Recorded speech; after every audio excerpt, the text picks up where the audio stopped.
Hello everyone, and welcome. In this video, we'll be diving into the world of Power BI, focusing specifically on one of the most important concepts, row-level security. This session is brought to you by ZoomInData, your space for learning business intelligence and data analytics. So, let's get started and understand how Power BI connects to different data sources and why this process is so essential in today's data-driven world.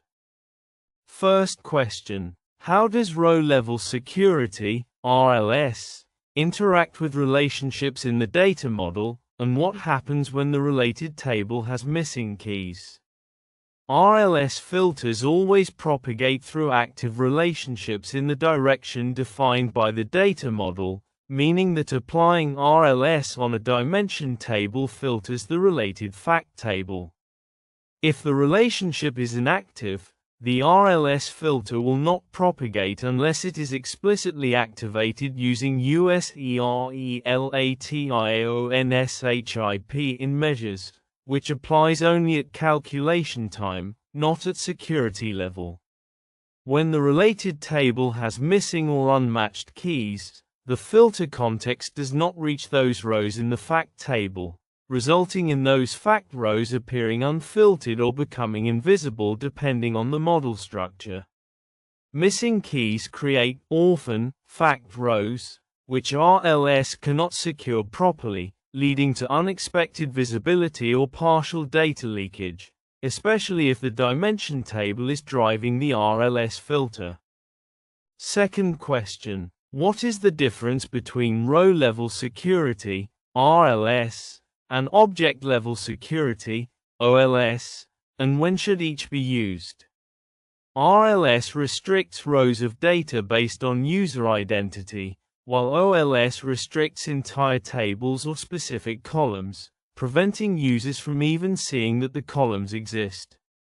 RLS is used when different users need visibility into different subsets of the same dataset, such as different regions or departments. OLS is used when certain fields, such as salary, personal data, or financial metrics, must be completely hidden, not just filtered. RLS controls what data users see, whereas OLS controls what metadata they can access, making OLS essential for compliance-driven privacy requirements. Third question: does RLS apply before or after DAX calculations? Explain with an example. RLS is applied before any DAX measure is calculated, meaning the filter context created by RLS directly controls the dataset available for calculations. Because the filter is applied first, DAX measures only compute values based on the restricted subset of data visible to that user. For example, if a sales rep is restricted via RLS to only South region sales, a measure like sum, sales, revenue, will only aggregate sales for the South region.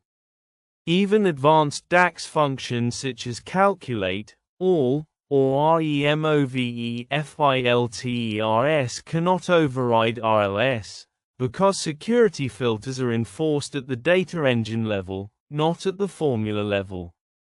Fourth question: how does RLS behave with bidirectional relationships, and why is this a security risk?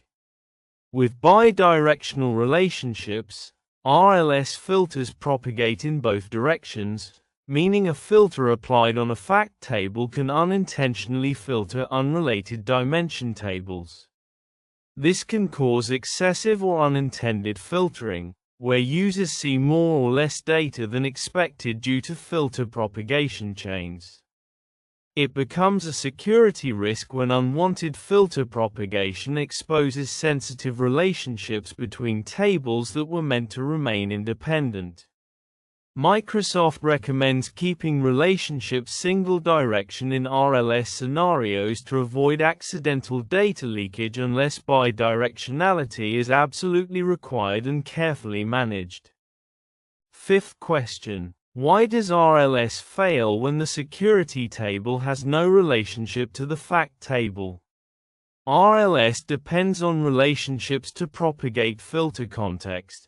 Without a relationship connecting the security table to the fact table, filters cannot reach the data that needs to be restricted.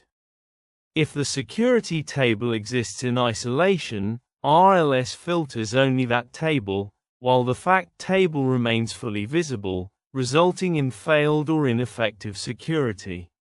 A missing relationship often indicates an incorrect data model design, where the user-to-entity mapping is not correctly linked to the business dimensions. In dynamic RLS, the security table must be connected to the dimension table, example region, department, using correct keys. Otherwise, users will always see either all data or no data, depending on how visuals are built. Sixth question. Why do users still see all data even after RLS is applied? List all possible causes. The user may have been assigned admin, member, or contributor access to the workspace, and these roles automatically bypass RLS by design. RLS might have been created in Power BI Desktop but not published or republished to the Power BI service, so the service continues using an older dataset without RLS. The roles may not have been assigned to users in the Power BI service under security settings, resulting in users not being mapped to any RLS restriction. A relationship required for RLS filtering might be inactive, incorrect, or missing, preventing the filter from propagating to the fact table. Seventh question. If a user belongs to two RLS roles with conflicting filters, which filter applies and why? Power BI uses union logic, meaning the user receives the combined access of all roles they belong to. If one role restricts data, example region is equal to South, but another role grants broader access, example region is equal to all, the broader role wins because the union of filters results in more visible data. This behavior ensures that users are never accidentally restricted by being part of multiple roles, but it can create unexpected access if roles are not carefully designed. For strict security, filters should be consolidated into a single dynamic RLS role instead of managing multiple overlapping static roles. Eighth question. How do you design RLS so that the CEO can see global data while other users see only restricted data? The cleanest solution is to create a dynamic RLS model and add a condition for the CEO's UPN using an OR logic, such as user principal name equals CEO@company.com. OR region in the values allowed for the user.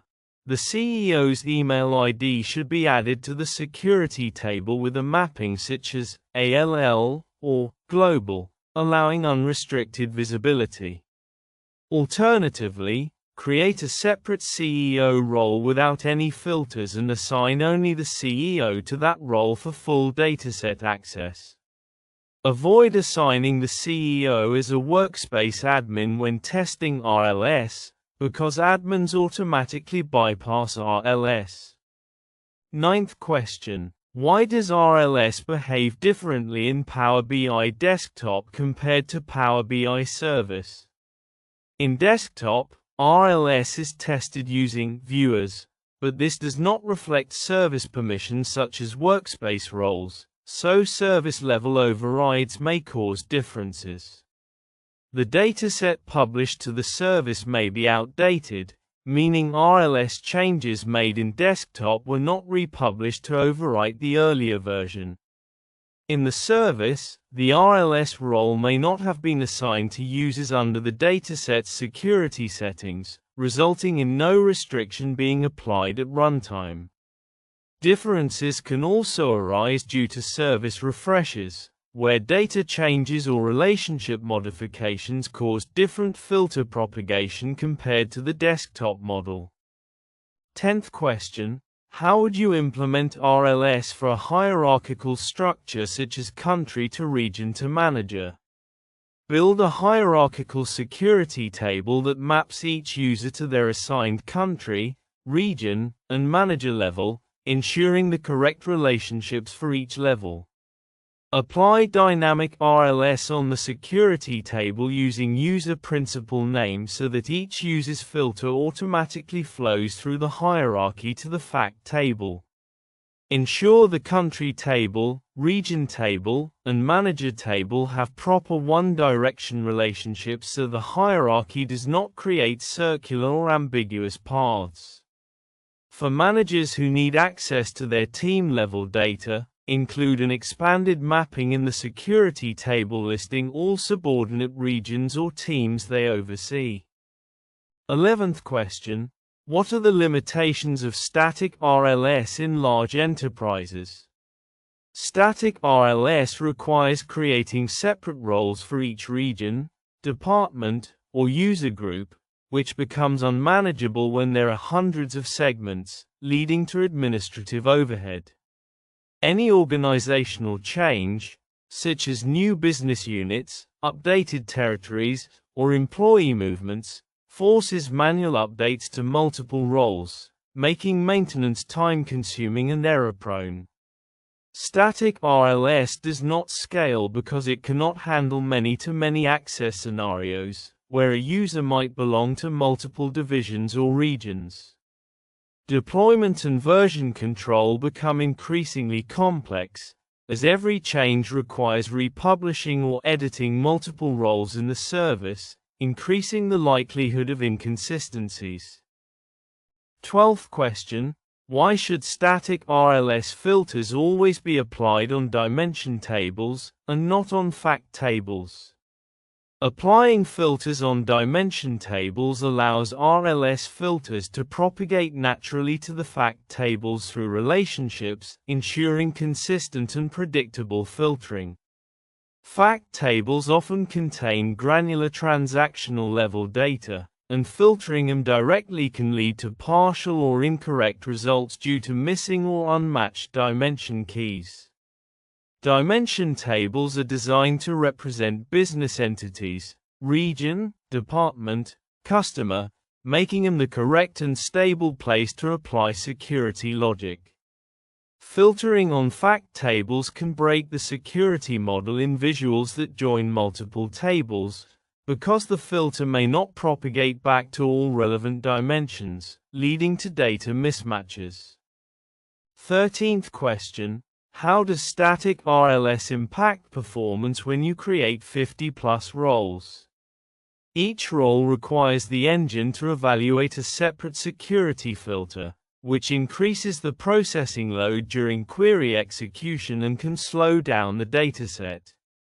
Large numbers of roles lead to longer refresh times, because Power BI must generate and store security partitions for each role, consuming memory and CPU resources. Administrators face increased maintenance effort when deploying updates, as each additional role increases the chance of misalignment between development, test, and production environments. The complexity of role management can lead to inconsistent behavior across users if roles are not properly aligned, making troubleshooting and auditing significantly harder. 14th question. What risks arise when static RLS filters rely on text fields? Text-based fields are error-prone due to spelling variations, trailing spaces, and inconsistent capitalization, which can cause RLS filters to fail silently or apply incorrectly. Using text fields increases the risk of user or region misassignment, because a small difference in spelling can grant broader or unintended access. Text comparisons are slower than numeric lookups, which can negatively impact query performance, especially when the dataset contains large volumes of data.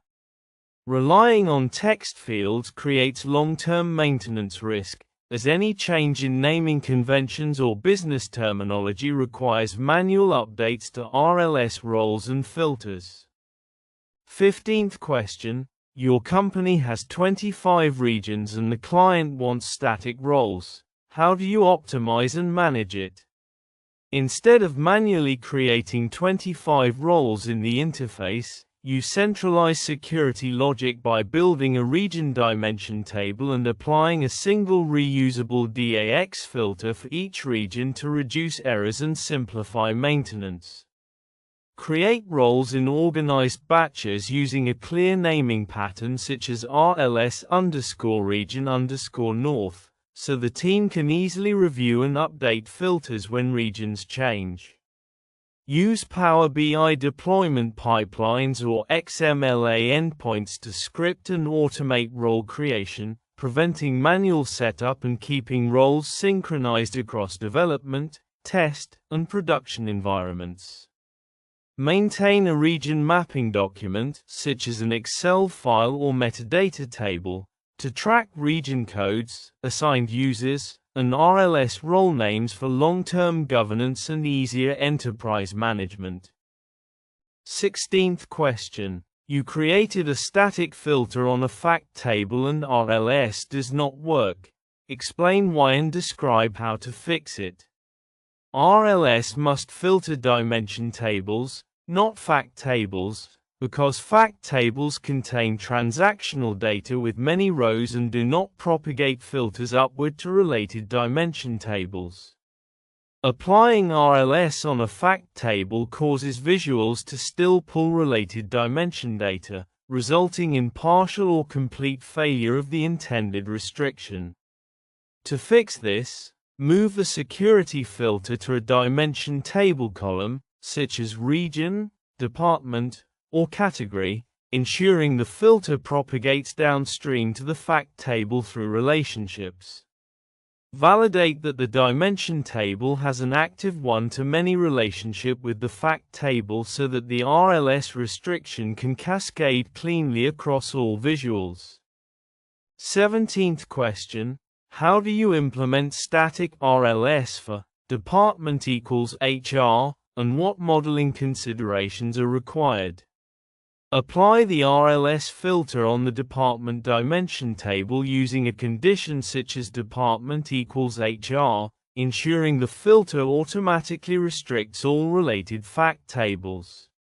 Ensure the department dimension has a clean unique key that links correctly to the fact table, because missing or unmatched department values may cause incomplete RLS filtering. Validate that the department field does not contain inconsistencies like spelling variations, HR, human resources, which can cause security rules to fail. Test the role using the Viewers option for the HR role to confirm that all visuals, especially those using joins across multiple tables, return the correctly restricted results. 18th question. Static RLS is required for a direct query source. What special precautions must you take? Ensure that security filters are simple and applied at the dimension table level, because DirectQuery pushes SQL back to the source and complex RLS logic can affect performance. Confirm that the underlying database supports row-level security efficiently, since DirectQuery forces the database to handle every query after RLS filtering.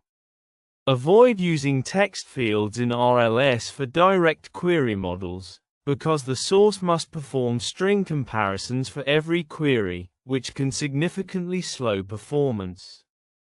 Validate that users accessing the report have the correct permissions on the source database, as mismatched database-level restrictions can conflict with Power BI's RLS behavior. 19th question. Why is dynamic row-level security preferred over static row-level security in enterprise data models? Dynamic row-level security scales automatically for large organizations because it uses user-to-attribute mappings inside a security table, which removes the need to manually create separate roles for every department, region, or user. It reduces maintenance effort because adding or removing users requires updating only the security table instead of editing roles in Power BI Desktop. It supports real-time updates because any change in user access becomes effective immediately after the dataset refresh since the model reads from the security table. It also handles complex access patterns such as multiple regions, hierarchies, and multi-role assignments which static row-level security cannot manage efficiently. 20th question. How does the function user, principal, name drive dynamic row-level security, and how can UPN mismatches break security? The function user, principal, name acts as the identifier for the logged-in user because it returns the user email or UPN from Azure Active Directory, allowing the model to match them with the security table. It filters the security table dynamically by applying a condition similar to security email equals the value returned by user, principal, name, which restricts rows to only the user's allowed regions.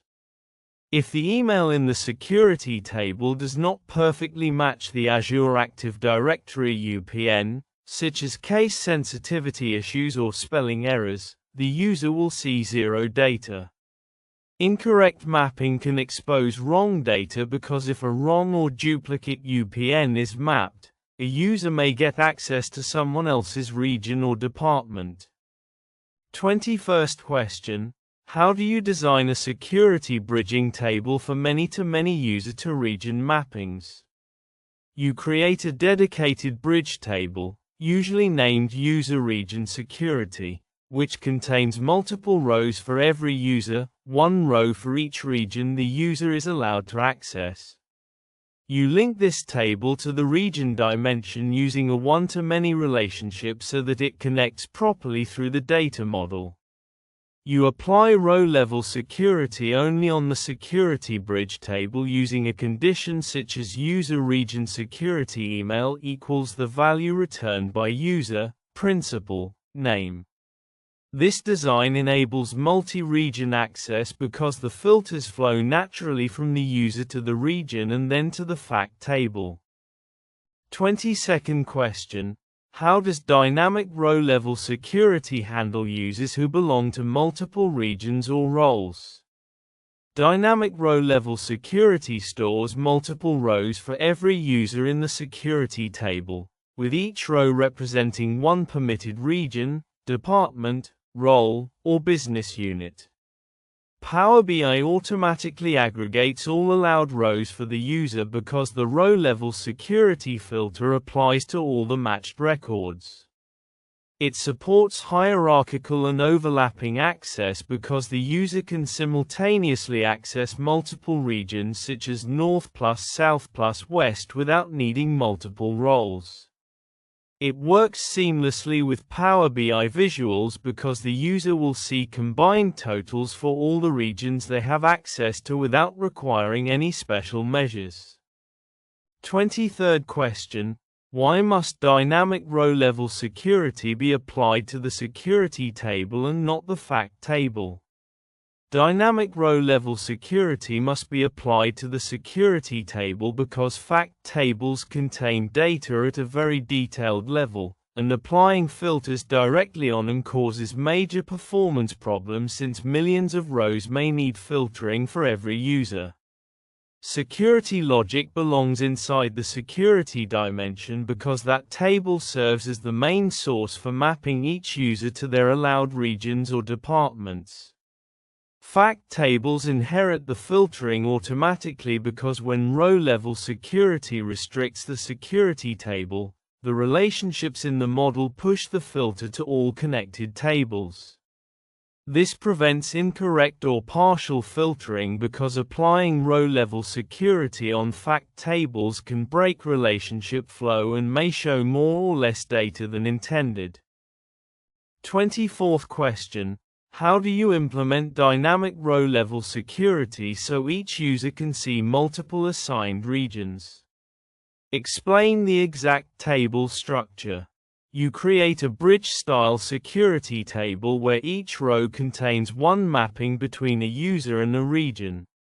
The structure looks like email and region 1D, and the user who has 3 regions will have 3 separate rows in the table. You connect the security table to the region dimension using a many-to-one relationship from the region 1D in the security table to the region 1D in the region dimension so that filtering flows correctly to the fact table. You apply row-level security only on the security table using a rule such as security email equals the value returned by the function user, principal, name, so Power BI limits each user to only their assigned regions. This structure allows a single user to access multiple regions automatically because all assigned regions are included due to the multiple rows stored for that user. 25th question. How do you build dynamic row-level security where a manager sees their own performance plus their entire team performance? You create a manager and employee hierarchy table containing rows such as manager email and employee email, where each employee appears as a child record under their manager, and the manager themselves is also included in the list. You apply row-level security using the function user, principal, name so that the model filters rows where the employee email matches the logged-in user for their own data, or where the manager email matches the logged-in user for their team data. You connect the employee email column from the hierarchy table to the employee dimensions so that the filtering flows into the fact table and returns all records belonging to the entire reporting chain. This design ensures that managers see the total performance of themselves plus their team, while non-managers see only their own individual performance. 26th question. Your dynamic row-level security stopped working after email or UPN changes in Azure AD. How do you diagnose and fix this issue?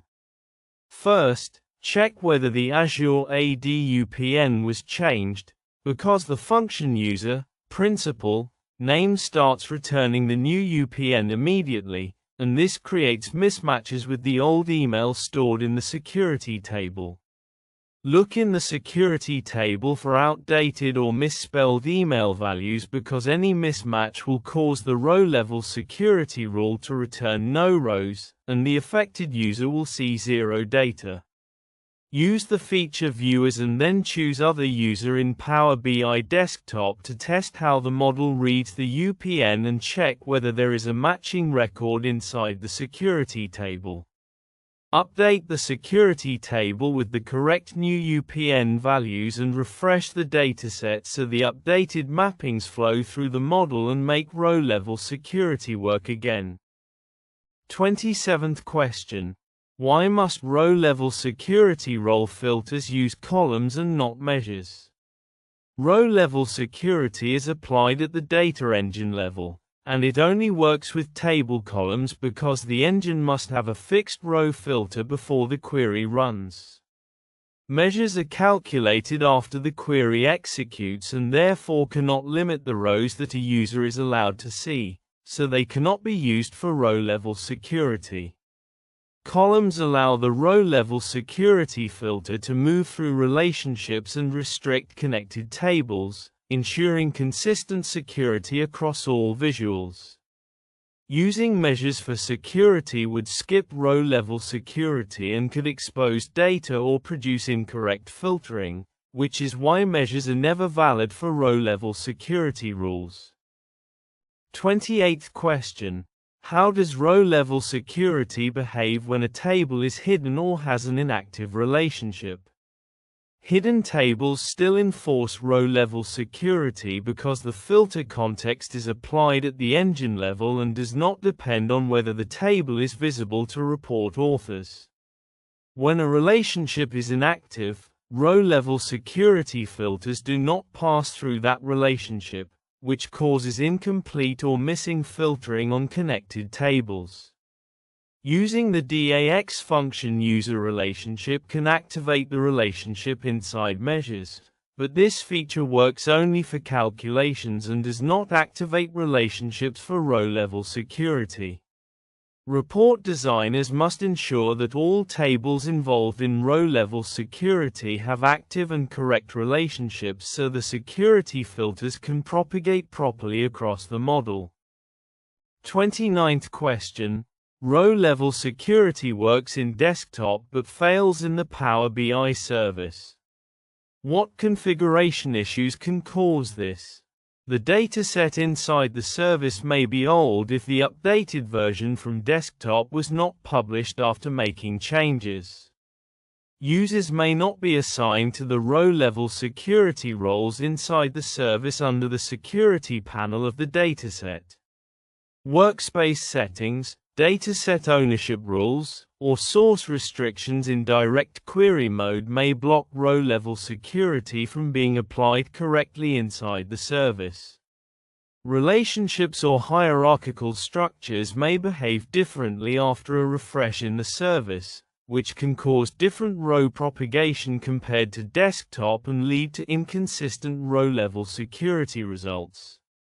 30th question. A user claims they cannot see data. Provide a complete debugging checklist. Check whether the user is correctly assigned to the proper row-level security role inside the Power BI service. Verify that the row-level security role filters are written correctly and ensure that all model relationships are active and properly structured. Use the feature view as inside Power BI Desktop to simulate the user experience and confirm whether the expected rows are being returned. Make sure the user is not a Workspace admin because admins bypass row-level security, and also check that the dataset has been refreshed recently so that security mappings are up to date. 31st question. Why does a Workspace admin bypass all row-level security rules? Workspace admins have full permission over the dataset, and Power BI allows them to see all data for control, validation, and troubleshooting purposes. Row-level security applies only to users with viewer, member, or contributor permissions and does not apply to admins. This design ensures admins can audit, repair, or supervise reports without being blocked by security rules that restrict normal users. For correct row-level security testing, our non-admin test account must be used because an admin account will always see unrestricted data. Thank you for watching this session. If you have any questions, you are welcome to contact ZoomInData through our website, email, or phone. We're always here to support your learning journey. See you in the next video.